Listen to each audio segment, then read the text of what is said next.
दूसरा सवाल कि भाई हम शादी कैसे करें, बच्चे की शादी कराएं तो जब उसके लिए हमें 10 लाख रुपए चाहिए कि भाई बड़ा प्रोग्राम करें, वलीमा करें, ये करें, फिर बच्चे की शादी हो, हमारी बिरादरी आए, वो क्या कहेगी? ऐसी बात नहीं। एक होता है खैरुल वलीमा, दूसरा होता है शर्रुल वलीमा। खैरुल वलीमा क्या है कि जिसमें एंट्री पास ना हो, गेट पर कोई खड़ा ना हो कि कार्ड दिखाओ अंदर आओ वरना बस। हमारे एक यहाँ के मिनिस्टर ने, यहाँ के एमएनए ने, डिप्टी स्पीकर भी हैं, उनके शादी कार्ड पर लिखा हुआ था भाई जो आएगा वो कार्ड दिखा कर अंदर हो। तो एक टिकटॉकर ने अपना जो है गले में कार्ड डाल दिया, उसने कहा भाई मैं फला डिप्टी सेक्रेटरी के डिप्टी स्पीकर के दावत पे जा रहा हूँ, लेकिन कार्ड सामने गले में लटका लिया क्योंकि अंदर जाने नहीं देंगे। ये वलीमा शर्रुल वलीमा है, खैरुल वलीमा नहीं।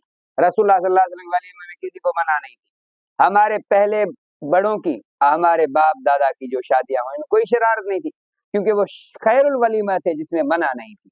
अब हमारे इन शादी में वलीमे के प्रोग्राम में बड़े शादी हाल बुक होते हैं जहाँ ये शर्रुल वलीमा होता है क्योंकि एंट्री पास के अलावा आने नहीं देते, और तो ये खैरुल वलीमा नहीं हुआ, ये शर्रुल वलीमा हुआ। और वलीमा भी कब हो? शादी के ज़ुफाफ के बाद, शादी के बाद, रुखसती के बाद वलीमा हो, ये भी नहीं हो रहा, ये भी खिलाफ सुन्नत काम हो रहा है।